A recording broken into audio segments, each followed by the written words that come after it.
देश के नौजवान रोजगार के लिए लालायित हैं। दिल्ली की सरकार रोजगार देने में विफल गई है। क्या ये झूठे वादे करने वालों पर भरोसा कर सकते हैं? उनकी झूठी बातों पे भरोसा कर सकते हैं? नौजवानों का भविष्य न हो, माताएं बहनें सुरक्षित न हो। बादब बामुलाहजा में मैं फजल इमाम मलिक। मुख्यमंत्री नरेंद्र मोदी ने प्रधानमंत्री बनने से पहले केंद्र की सरकार पर युवाओं को रोजगार नहीं देने के सवाल पर खूब लताड़ा था। भाषणों में बार बार इसका जिक्र करते थे। कांग्रेस को बेशर्म तक बताते थे और कहते कि उन्हें वोट मांगने का अधिकार नहीं। युवाओं ने उन पर भरोसा भी किया,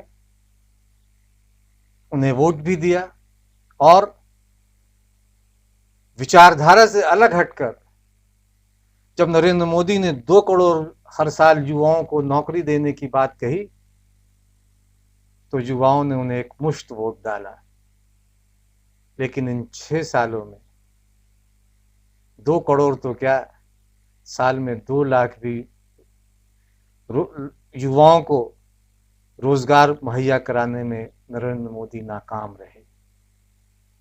बादब बामुलाहजा में इस पर ही चर्चा करेंगे, लेकिन उससे पहले आपसे एक गुजारिश, एक निवेदन है कि अगर अभी तक आपने बादब बामुलाहजा को सब्सक्राइब नहीं किया तो उसे सब्सक्राइब करें, बेल आइकन दबाएं, लाइक और ज्यादा से ज्यादा शेयर करें। नरेंद्र मोदी ने मुख्यमंत्री रहते हुए बड़ी बड़ी बातें की थी, खूब सपने दिखाए थे। और अगर मुहावरों में बात करें तो गंजे को कंघी तक बेच डाली थी अपने लच्छेदार भाषणों से, अपने लच्छेदार बातों से। युवाओं के बड़े वर्ग को उन्होंने सम्मोहित किया था। देश के नौजवान रोजगार के लिए लालायित हैं। दिल्ली की सरकार रोजगार देने में विफल गई है। उन्होंने वादा किया था, चुनाव मैनिफेस्टो निकाल दीजिए। उन्होंने कहा था कि दिल्ली में हमारी सरकार बनेगी तो हम 1 करोड़ नौजवानों को रोजगार देंगे। 1 करोड़ नौजवानों को। मैं हिंदुस्तान में जाकर के हर कोने में पूछता हूं, कोई नौजवान है मुझे बताएं कि दिल्ली की सरकार ने रोजगार दिया है? हिंदुस्तान में कोई नौजवान नहीं मिल रहा जो कहता हो कि दिल्ली की सरकार ने उनको रोजगार दिया है। क्या ये झूठे वादे करने वालों पर भरोसा कर सकते हैं? उनकी झूठी बातों पर भरोसा कर सकते हैं? नौजवानों का भविष्य न हो, माताएं बहनें सुरक्षित न हो, किसान बेहाल हो, और फिर भी कांग्रेस वाले उनकी वोट मांगने की हिम्मत कैसे होती है? मुझे तो यही ताज्जुब होता है। अरे बेशर्मी की कोई हद तो होती है। लेकिन नरेंद्र मोदी ने जो सपने दिखाए थे और जिस सम्मोहन में जकड़ा था, देर से ही सही लेकिन धीरे धीरे अब युवाओं पर से उसका खुमार उतर रहा है। नौकरियां नहीं हैं, लोग बेरोजगार हैं। पहले नोटबंदी, फिर जीएसटी और अब कोरोना ने लोगों को बदहाल कर दिया है।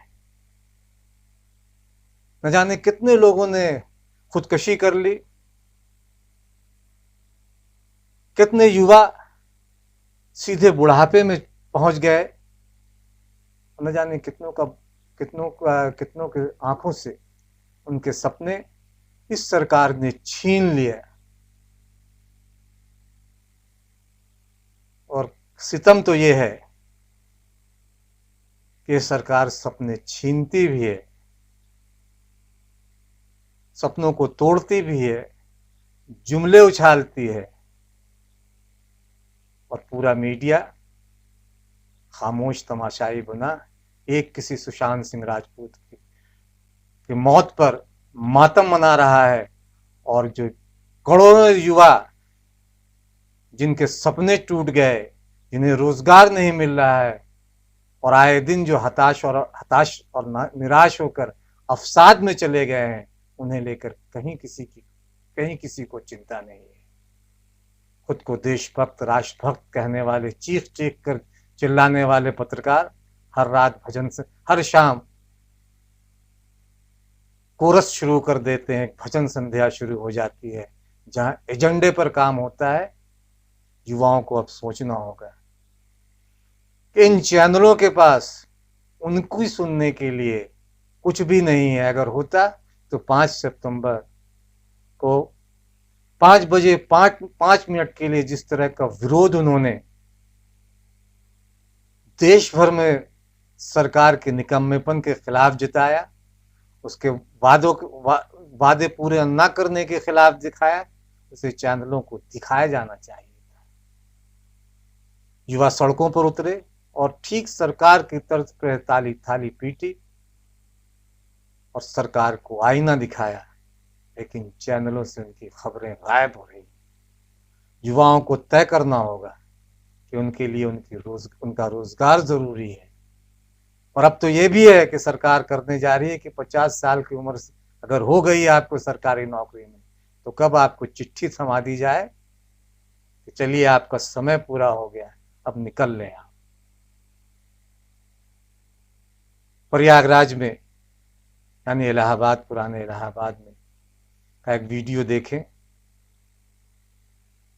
पकौड़े तलने और कढ़ाई और पढ़ाई छोड़ने की बातें हो रही हैं। ये गीत आपको अच्छा लगेगा। मिलकर तलो पकौड़ा, छोड़ पढ़ाई, पकड़ लो कढ़ाई, मिलकर तलो पकौड़ा। अब युवाओं के सपने बिखरने लगे, करके बीटेक MTS ग्रुप डी भरने लगे। पढ़ देखो हमारे सर का बाल झड़ गया, पढ़ देखो हमारे सर का बाल झड़ गया। मेरे चश्मे का नंबर अब के साल बढ़ गया, मेरे चश्मे का नंबर अब के साल बढ़ गया। कोई करके घोटाला माला माल हो गया।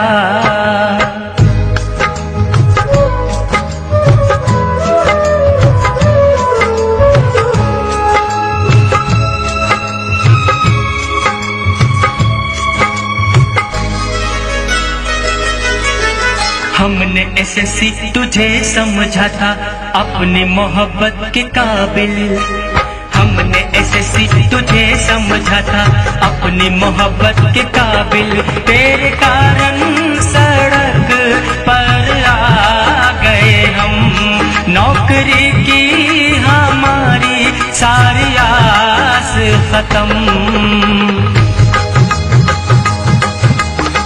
बिकती है SSC अब विश्वास हो गया, तू बिकती है SSC अब विश्वास हो गया। करतूतों का तेरी अब पर्दा फाश हो गया, करतूतों का तेरी अब पर्दा फाश हो गया। सरकार के खिलाफ ये आक्रोश बहुत कुछ कहने वाला है। नौकरियां अभी भी नहीं मिल रही, और पिछले महीने अगस्त की बात ही करें, जुलाई अगस्त की बात करें, तो प्राइवेट सेक्टर में लगभग 1,89,00,000 लोगों की पक्की नौकरी छूट गई है। कोरोना काल में 71,000 से ज्यादा लोगों की मौत हो गई है, लेकिन इस पे कोई चैनल बात नहीं कर रहा है। सब एक आदमी की मौत पर, एक सुशांत सिंह राजपूत की मौत पर उलझे हुए हैं, और एक लड़की का शिकार करने में लगे हुए हैं। वो लड़की अभियुक्त है या नहीं, ये तय करना चैनलों का काम नहीं है, लेकिन एक गिद्ध संस्कृति पत्रकारिता में जो पनपी है, उस गिद्ध संस्कृति ने उस लड़की को एक तरह से शब्दों के जरिए उसके साथ बलात्कार किया, उसका यौन शोषण किया, और जिस एक गिद्ध संस्कृति ने उसे जिस तरह से नोचा भमोड़ा, उसकी जितनी भी निंदा की जाए कम है। और सबसे बड़ा अफसोस तो भाजपा के उन वीरांगना सांसदों को लेकर अफसोस होता है जो महिला सशक्तिकरण, बेटी बचाओ बेटी पढ़ाओ की बात करते हैं, लेकिन एक सैन्य अधिकारी की बेटी रिया चक्रवर्ती के पिता सेना के अधिकारी थे, उनके उस रिया चक्रवर्ती का शिकार किया जा रहा है। ठीक उसी तरह जिस तरह कभी कुछ साल पहले एक और सैन्य अधिकारी की बेटी गुरमहर कौर का दक्षिणपंथी संगठनों ने जिस तरह से एक ट्रोल किया था, जिस तरह से भद्दी टिप्पणियां की थी, आज रिया चक्रवर्ती के साथ किया जा रहा है। तो हमारे चैनलों का और उन दक्षिणपंथी संगठनों का सेनाओं से किस तरह का प्रेम है, इसे भी समझा जा सकता है। फिलहाल सुने इस वीडियो को, जिसमें कुछ अच्छी बातें कही गई हैं, सुनकर मजा आएगा आपको। ऐ मेरे प्रदेश के युवा, पढ़ाई की दो कुर्बानी, गोबर बिनवाने की तुमसे सरकार ने अब है ठानी। क्या करोगे डॉक्टर बन के, तुम लोगों की सेवा करके, गोबर की गैस बनाओ, गोबर की गैस बनाओ, और घर में चूल्हा जलाओ, और घर में चूल्हा जलाओ। ऐ मेरे प्रदेश के युवा, पढ़ाई की दो कुर्बानी, गोबर बिनवाने की तुमसे सरकार ने अब है ठानी।